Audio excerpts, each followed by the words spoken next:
အချိန်ကာလတွေကွာခြားနေပေမဲ့တူညီတဲ့အိမ်တအိမ်ထဲကနေဖုန်းလိုင်းတစ်ခုနဲ့ဆက်သွယ်မိသွားတဲ့အခါဘာတွေဆက်ဖြစ်မလဲတစ်ဖက်ကအသက်အန္တရာယ်ကြောင့်အကူအညီတောင်းနေတာဟာလွန်ခဲ့တဲ့နှစ်ပေါင်း20အတိတ်ကနေဖြစ်နေမယ်ဆိုရင်ရောဒီလိုကြက်သိထားစရာကောင်းပြီးစိတ်လှုပ်ရှားစရာအကောင်းဆုံးကိုရီးယားတဲထိတ်ရင်ဖို့ဇက်ကားကောင်းတစ်ကားကိုညှို့ဆိုပေးခြင်းပါတယ်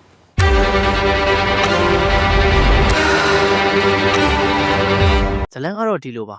မိခင်ဖြစ်သူရဲ့ကျမ်းမာရေးအတွက်ကျေးလက်ဒေသကဆေးရုံစီသွားတဲ့လမ်းမှာဆိုယွန်းတယောက်ဖုန်းချပျောက်ခဲ့ပါတယ်အဲဒီနောက်မှာတော့သူ့ရဲ့အိမ်ဖုန်းကိုထူးဆန်းတဲ့ဖုန်းခေါ်ဆိုမှုတွေစတင်ရောက်ရှိလာပါတော့တယ်။တစ်ဖက်လူကအသက်အန္တရာယ်ကြောင့်ဆွန်ဟေးငါ့ကိုကဲပါလို့ဘလုံးမထွေးပြောပြီးဖုန်းချသွားခဲ့ပါတယ်။ပထမတော့ဖုန်းမားတယ်လို့ထင်ခဲ့ပေမဲ့နောက်ရက်တွေမှာဖုန်းခေါ်တဲ့ကောင်မလေးက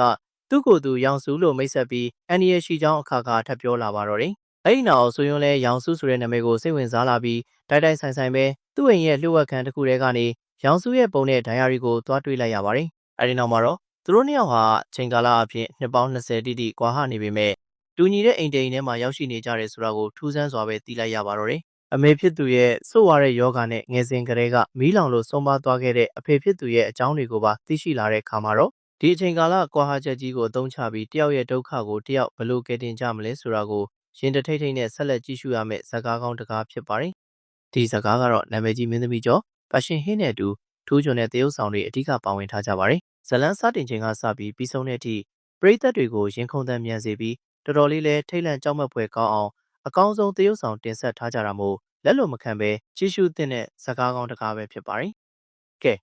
အချိန်20ကွာခြားနေတဲ့ကဘာနှစ်ခုကြားကကြက်သီးထားစရာဆက်သွယ်မှုကြီးကိုကိုယ်တိုင်ခန်းစားကြည့်ကျင်နေဆိုရင်တော့ဒီဗီဒီယိုရဲ့ description မှာပေးထားတဲ့ Telegram link ကနေတဆင့်ဝင်ရောက်ပြီးဇာတ်ကားကိုအလွယ်တကူကြည့်ရှုနိုင်ပါပြီ။